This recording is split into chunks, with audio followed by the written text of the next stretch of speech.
ನಾನು ಇದನ್ನು ಮಾತ್ರ ಮಿಸ್ ಮಾಡಲ್ಲ. ಯಾವಾಗೂ ಸಿಟಿ ಕಡೆ ಇಲ್ಲಾಂದರೆ ಪರ್ತಿಗೇನು ಹೋಗ್ಬೇಕಾದ್ರೆ ಮೆಕ್ಡಾನಲ್ಡ್ಸ್ ತಿನ್ನೋದು ಮಾತ್ರ ಬಿಡಲ್ಲ.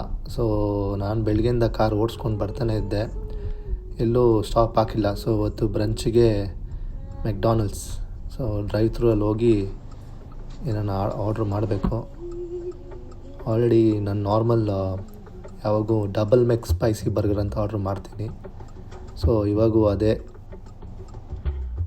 ಆಮೇಲೆ ಇನ್ನೊಂದು ವಿಷಯ, ಡಬಲ್ ಮೆಕ್ ಸ್ಪೈಸಿ ಬರ್ಗರ್ ಅಂದರೆ ಬೇರೆ ಏನೂ ಅಲ್ಲ, ಚಿಕನ್ ಪ್ಯಾಟಿನ ಡಬಲ್ ಪ್ಯಾಟಿ ಹಾಕ್ಕೊಂಡು ಅದನ್ನ ಡಬಲ್ ಮೆಕ್ ಸ್ಪೈಸಿ ಬರ್ಗರ್ ಅಂತ ಹೇಳ್ತೀವಿ ನಾವೀಗ.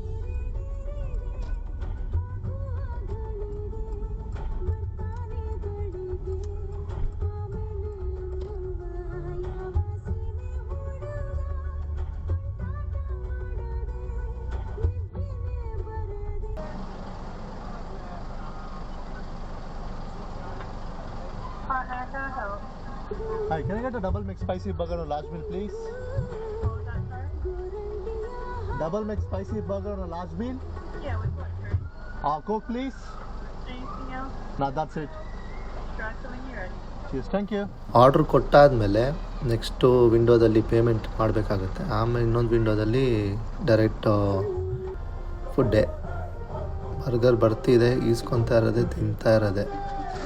ಸೇಮ್ ನಮ್ಮ ಚಂದ್ರೋನಲ್ಲಲ್ವಾ, ತಿಂತಾಯಿದ್ರೆ ಒನ್ ಮೋರ್ ಅನ್ನಬೇಕು, ಅಷ್ಟು ಚೆನ್ನಾಗಿರುತ್ತೆ. ನಾನು ಸುಮ್ಮನೆ ಎಕ್ಸಾಗ್ರೇಟ್ ಮಾಡ್ತಿಲ್ಲ, ಬಟ್ ಲೆಜಿಟ್ ಚೆನ್ನಾಗಿರುತ್ತೆ.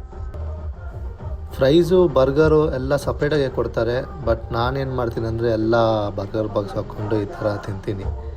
ಯಾಕಂದರೆ ಬರ್ಗರು ಫ್ರೈಸ್ ಎಲ್ಲ ಒಂದೇ ಸಹಿತ ಚೆನ್ನಾಗಿರುತ್ತೆ. ನಾನು ಲೆಟಸ್ ಮತ್ತು ಮಯೋನೀಸ್ ಆಗಬೇಡಿ ಅಂತ ಹೇಳೋದನ್ನ ಮರ್ತೋಗ್ಬಿಟ್ಟೆ. ಇವಾಗ ಅದನ್ನ ತೆಗಿತಾ ಇದ್ದೀನಿ ನೋಡಿ, ಅಲ್ಲೂ ಅದೇ ಮಾಡ್ತಿರೋದು. ಇವೆಲ್ಲ ತಿನ್ನಲ್ಲ ನಾನು, ವೇಸ್ಟ್ ಇವೆಲ್ಲ.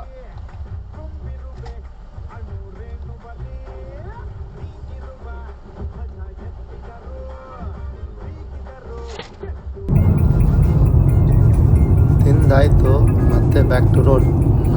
ಒಂದು 400-500 ಕಿಲೋಮೀಟ್ರ್ ಹೋಗ್ತಾ ಇದ್ದೀನಿ. ಸರಿ, ಸಿಗೋಣ ನೆಕ್ಸ್ಟು ಇನ್ನೊಂದು ವೀಡಿಯೋದಲ್ಲಿ.